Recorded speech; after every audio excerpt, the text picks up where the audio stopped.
attentif. Hein, Samson, sinon on va te couper les cheveux. Bon, je vous l'ai dit, sinon on va encore couper les cheveux. Il y a quelque chose qui s'est passé lorsque Samson a livré une bataille contre les Philistins. C'est à cause de ça que je chantais la source de ma vie, en fait. Parce qu'après chaque combat, l'une des choses que l'on fait souvent, c'est aller fêter pour lui chercher Dieu. La fin de certaines activités publiques est le commencement des activités secrètes.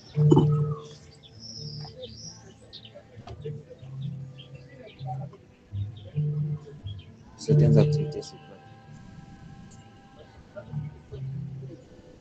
Le secret de la force des jeunes gens, c'est la parole de Dieu, donc la méditation. On a parlé de la consécration à la méditation. Tu as touché l'aspect de l'eau.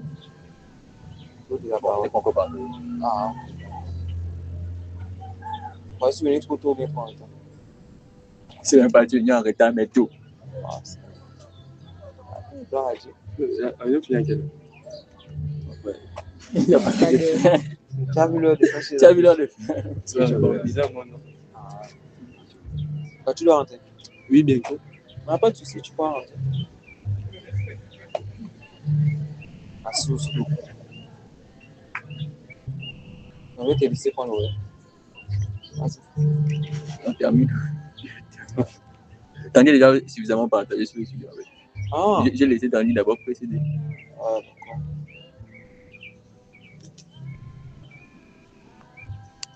En tout cas, c'est juste une exhortation que je te laisse. C'est dans le livre de Juge.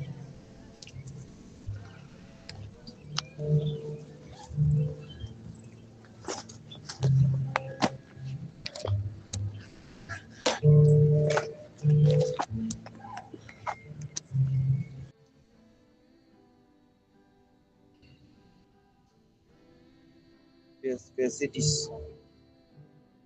Il est écrit, les hommes de Juda dirent, pourquoi êtes-vous montés contre nous? Ils répondirent, nous sommes montés pour lier Samson afin de le traiter comme il nous a traités.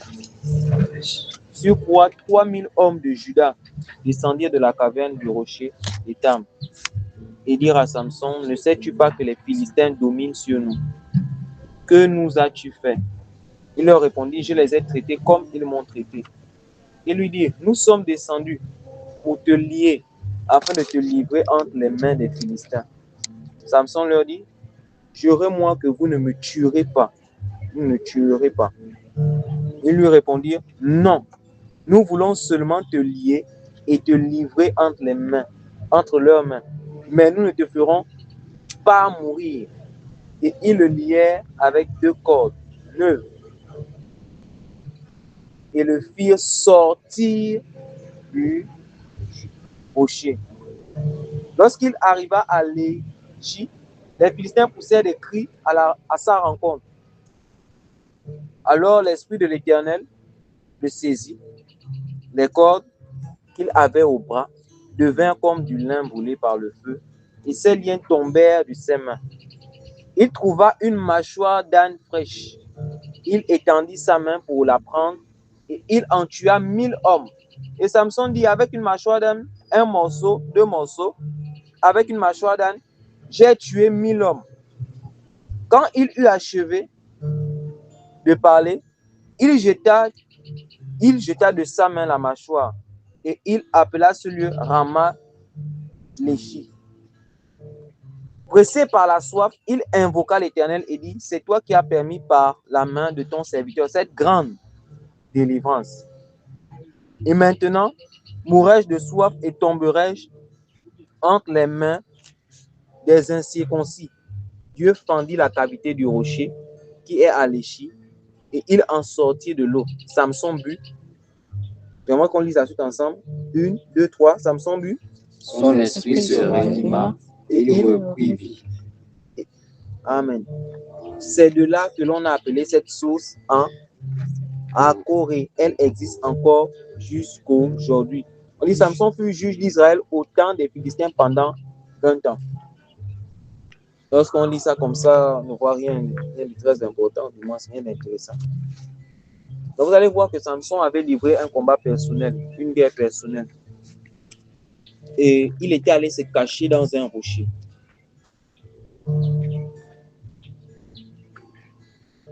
Il est allé se cacher dans un rocher. Le rocher peut être quoi? La parole du Seigneur. Le rocher peut être quoi? L'abri du Très-Haut, l'homme du Tout-Puissant, c'est-à-dire l'homme de la puissance. Mais dans ce passage, il y a un détail qui se passe, c'est que les Philistins ne pouvaient pas venir déloger Samson du rocher. Quand on lit la parole, qui a réussi à faire sortir Samson du rocher? Les gens de Juda. Les gens de Juda. C'est ses amis ou ses ennemis? Ses amis. Ses amis. Les gens de son peuple. Les gens pour qui il se battait peut-être. Les gens pour qui il était combattait. Les gens sur qui il était établi. Ils sont venus prendre Samson. Pas pour le tuer. Il faut faire quoi? Le lier et le livrer. Samson était libre dans son rocher. L'ennemi ne pouvait pas ramener Samson. Au corps à corps, il les tapait tous. Donc, qu'est-ce qu'ils ont fait? Ils ont mis la pression sur la famille. Ils ont mis la pression sur les proches. Ils ont mis la pression sur les frères et sœurs de Samson pour faire sortir Samson du rocher. On bénit Dieu, ils ont seulement réussi à le faire sortir du rocher. Ils n'ont pas fait sortir de sa vie de consécration. Mais en le faisant sortir du rocher, c'est-à-dire du lieu secret, ils ont réussi à le lier et à le livrer. Qu'est-ce que je veux dire par là? Parfois, l'ennemi peut passer par nos proches, par nos amis, par nos connaissances, des bonnes personnes qui nous aiment, pour nous ramener dans les lieux ténébreux. Pour nous ramener dans les endroits où Satan ne pouvait pas nous ramener. Pour nous ramener à pratiquer les choses qu'on avait abandonnées, les proches. Leur raison, c'était quoi? Ne sais-tu pas que les Philistins dominent sur nous? Et ils ont pris Samson, ils l'ont fait sortir du rocher. Ils ont dit à Samson, on ne va pas te tuer. Hein? On va seulement te lier et te livrer. Bon. Tu me lies et tu me livres. Où est la différence entre quelqu'un qu'on a tué? Quelle différence? C'est la même chose. Et c'était livrer Samson à la mort. Mais ce qui a sauvé Samson, c'est sa vie de consécration. C'est sa vie de consécration par rapport au secret qu'il avait avec Dieu. Parce que même les membres de son peuple ne connaissaient pas le secret de Samson. Ce n'était que son père et sa mère. S'ils connaissaient le secret de la force de Samson, il devait couper même ses cheveux et le livrer comme ça.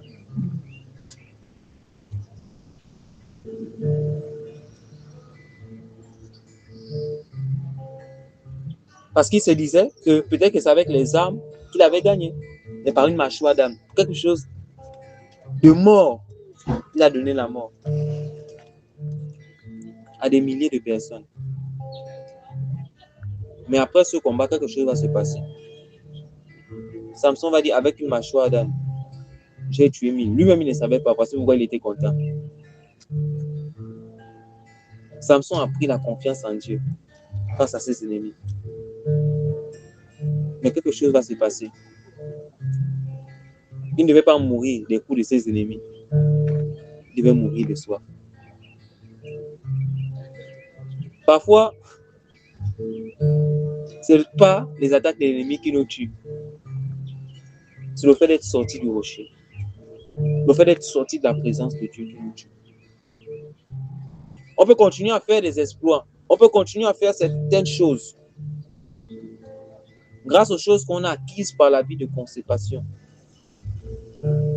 Mais le fait d'être sorti du rocher, il a senti que la mort venait. Et vous allez voir, l'eau va sortir du rocher pour étancher sa soif. L'esprit de Samson se ranima. Donc ça veut dire que quand il faisait tout ça là, son esprit était mort.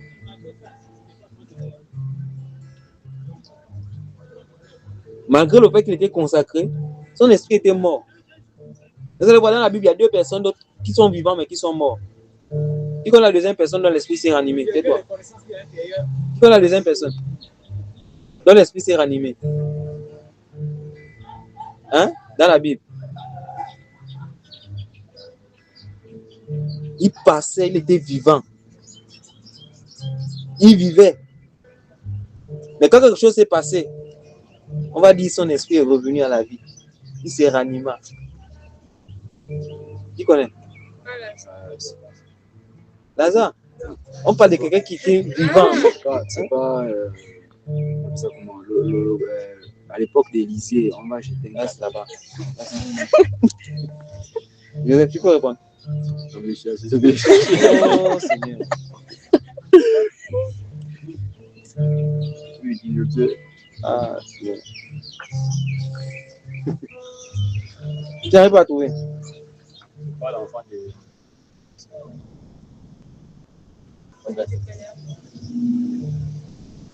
Trouvé? On est disciples, non? Il y a Adam. Oh, Il n'a pas Adam.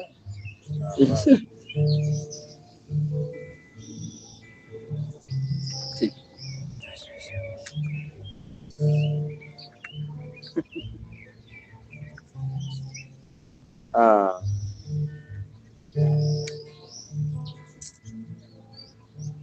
N'arrive pas à trouver le passage. 45, verset 27.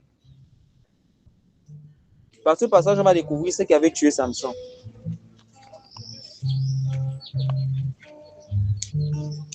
Il a dû se ranimer.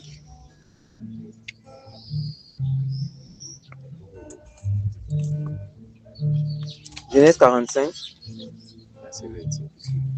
verset 27. On va commencer à partir du verset 27. On dit, ils remontèrent de l'Égypte. On connaît le contexte de l'histoire, non? Tu as pas lu Genèse? Ok, le contexte de l'Égypte, c'est quoi? Joseph était allé donner la bonne nouvelle à ses frères que, bon, je vais dire ça comment.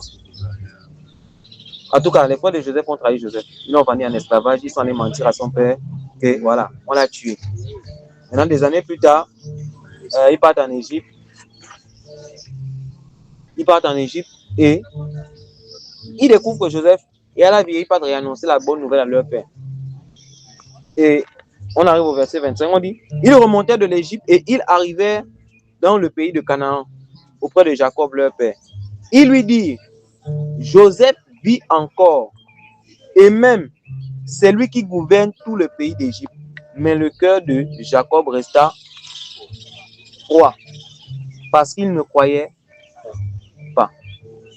On dit, le cœur de Jacob resta froid, parce qu'il ne croyait pas.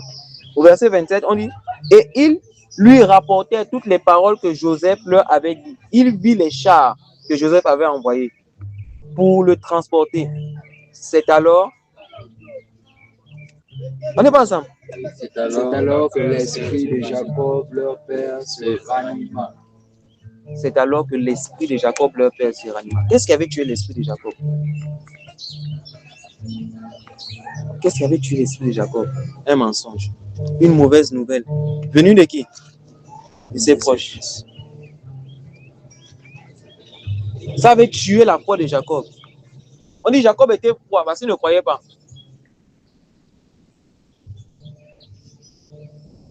Les mensonges de nos proches, les mensonges de nos amis, les trahisons, les frustrations tuent notre esprit.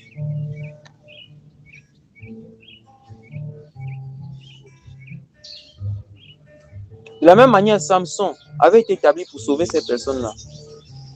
Tout Israël. Mais quand il a vu que c'est tout Israël qui veut encore le livrer à la mort.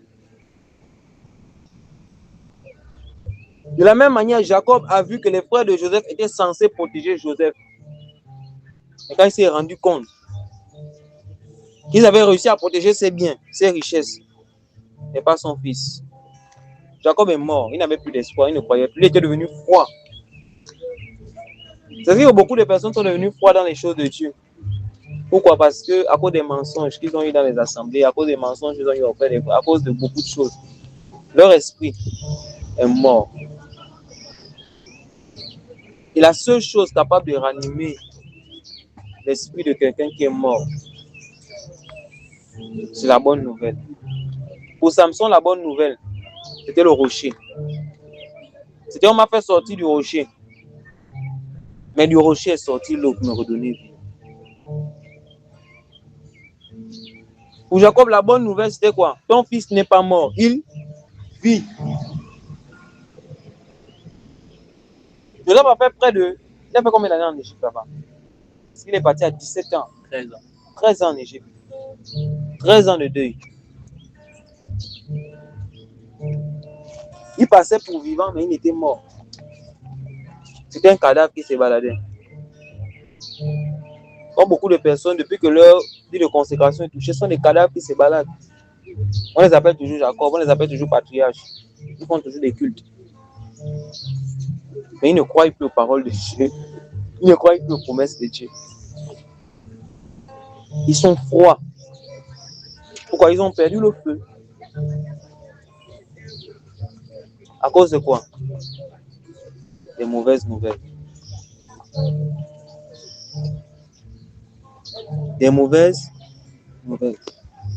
Venant de qui? De leurs proches.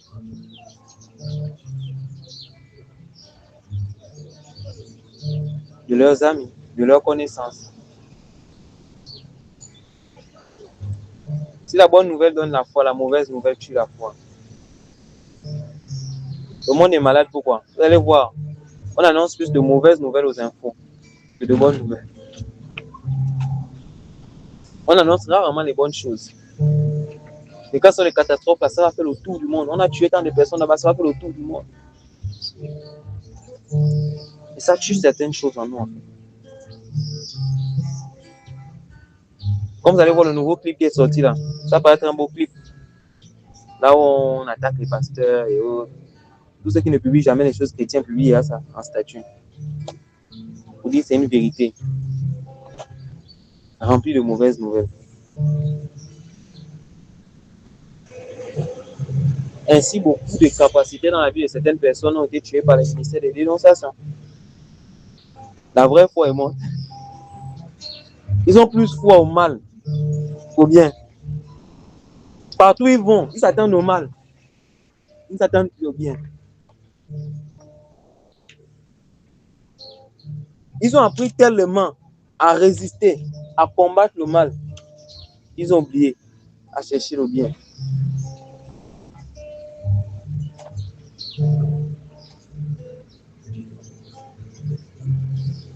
Le problème, c'est que si tu entends le mal à longueur de journée, tu seras rempli du mal et tu finiras par faire le mal. Ainsi, malgré le fait que Samson, l'esprit a été ranimé, après il n'est plus retourné vers ses frères, il est parti chez les Philistins. Il a dit, mon peuple m'a livré aux Philistins. Je m'en vais rester avec les Philistins. Il est parti de prostituée en prostituée. Femme, Philistine. Prostituée, Philistine. Dalila, Philistine. Il a dit, si mes proches m'ont livré à mes ennemis, c'est que mes proches sont même mes ennemis. Autant vivre avec mes vrais ennemis.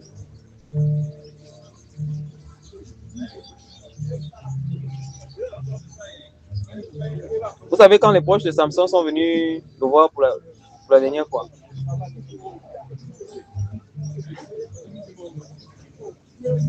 c'est quand il est mort. C'est comme certaines personnes aujourd'hui, ils ne vous encouragent pas quand vous cherchez Dieu, quand vous priez. Et quand tu seras mort, c'est là où tu vas les voir. Tu vas les voir t'écrire à nouveau. Parce que les hommes aiment venir soulever des cadavres. Des héros. Tu n'as jamais prié pour quelqu'un, tu n'as jamais intercédé pour quelqu'un. Mais tu es le premier à transporter la mauvaise nouvelle de quelqu'un. C'est la sorcellerie. Ils sont venus soulever le cadavre pour aller l'enterrer dans le tombeau de ses pères. Le symbole de l'enterrer dans le tombeau de ses pères, c'est pour dire toi aussi, tu as fini comme toi qui te disais fort, puissant. Ainsi s'accomplit la parole qui dit malheur à celui qui se confie en l'homme. Malheur. Donc, c'est le message que j'avais pour Samson. Hein. J'espère qu'on a encouragé. Je ne vais pas tirer en longueur. Veille sur ta foi. Veille sur ce que tu écoutes. Veille sur celle que tu appelles ta femme ou t'as proposé au veille.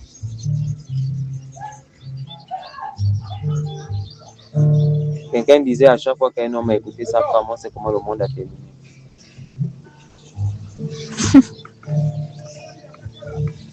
C'est la pensée. Est-ce que c'est une manière de dire que les femmes sont mauvaises? Non. À chaque fois que tu fais plus confiance à ce que un homme te dit par rapport à ce que Dieu te dit, tu finiras mal.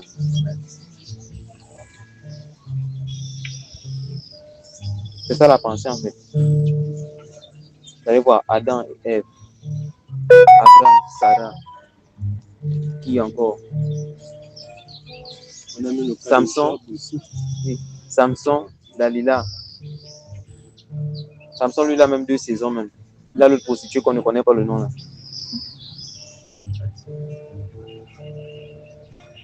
On a le cas de Job aussi.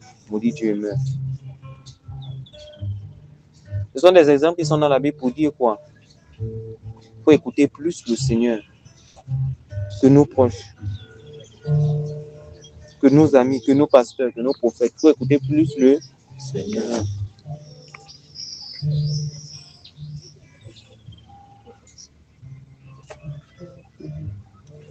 Parce que c'est quand on écoute le Seigneur que notre esprit se ranime.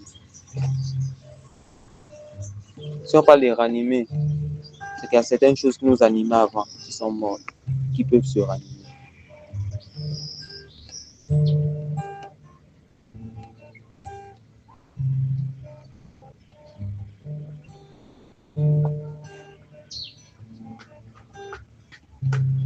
Donc pour ma part, c'était un peu ça. À base de Dieu.